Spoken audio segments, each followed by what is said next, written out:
Assalamualaikum teman-teman.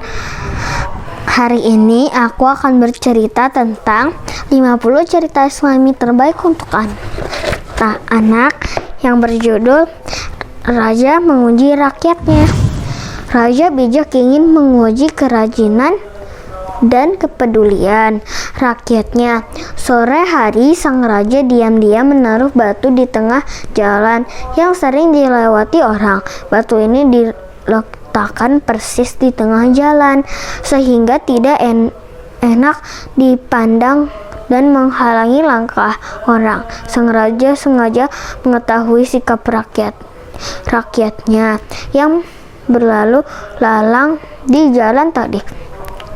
Tampak ada seorang petani melintas sambil membawa gerobak barang penuh dengan barang bawaan. Ketika melihat batu menghalangi jalannya, ia langsung mengomel, "Dasar orang-orang di sini malas-malas, batu di tengah jalan didiamkan saja." Sambil terus menggerutu, ia membelokkan gerobaknya menghindari batu tadi dan meneruskan perjalanannya. Setelah itu lewatlah seorang prajurit sambil bernyanyi-nyanyi tentang keberaniannya di medan perang. Karena kurang awas, si prajurit tersandung batu dan hampir tersungkur. "Aduh, kenapa orang malas menyingkirkan batu keparat ini?" teriak prajurit geram sambil mengacungkan pedang. Meski marah-marah, prajurit itu tidak mengambil tindakan apapun. Sebaliknya, ia melangkahi batu tersebut dan berlalu begitu saja. Tidak lama kemudian, seorang pemuda miskin melewati jalan itu.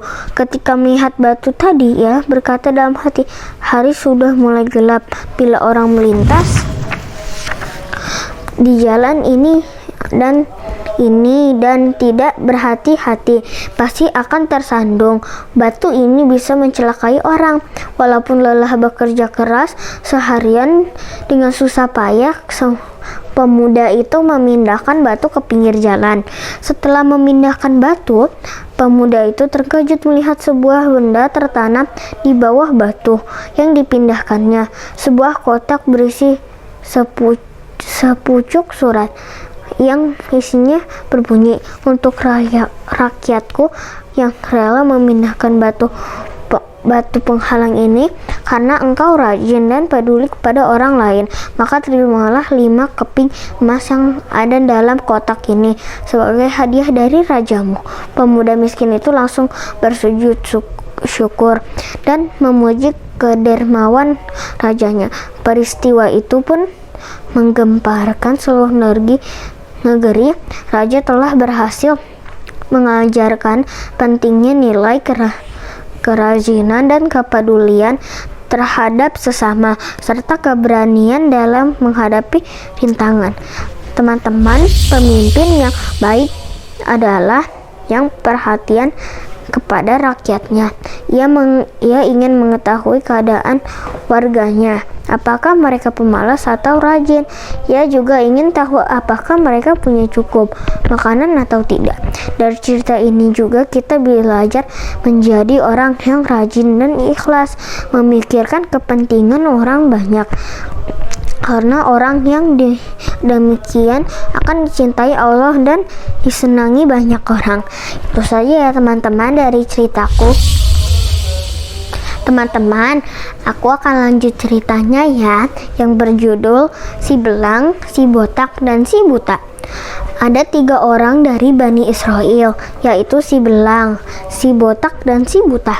Suatu waktu Allah ingin menguji mereka bertiga. Allah mengutus malaikat kepada si belang. Malaikat bertanya, "Apa yang paling engkau inginkan dalam hidupmu?"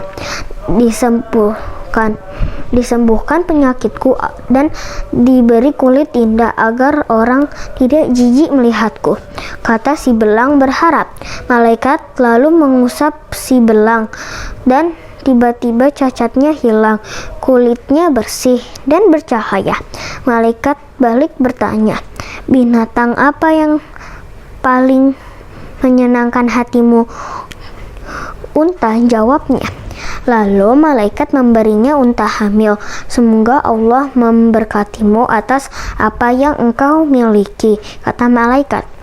Setelah itu malaikat mendatangi si botak dan bertanya kepadanya, apa yang engkau inginkan?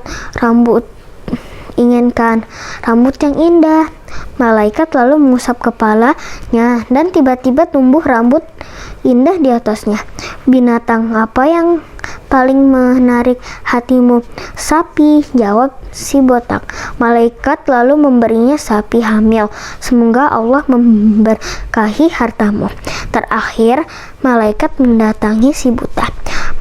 Malaikat bertanya, apa yang paling engkau inginkan? Kembali melihat hingga bisa melihat orang-orang. Jawabnya. Malaikat lalu mengusap matanya dan tiba-tiba ia bisa melihat. Binatang apa yang menarik hatimu? Kambing, jawab malaikat. Jawabnya. Malaikat lalu memberinya kambing hamil dan mengucapkan salam perpisahan kepada si buta. Setelah sekian lama, binatang peliharaan yang dimiliki ketiga hamba Allah itu beranak pinak dengan cepat dan sehat.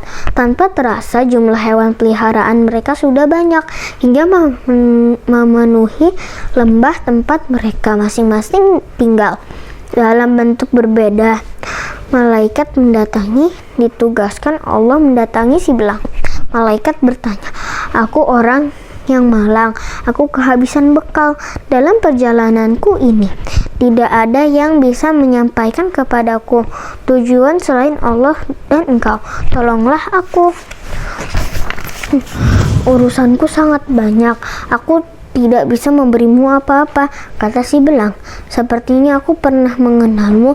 Bukankah engkau dulu berpenyakit lang dan orang jijik kepadamu?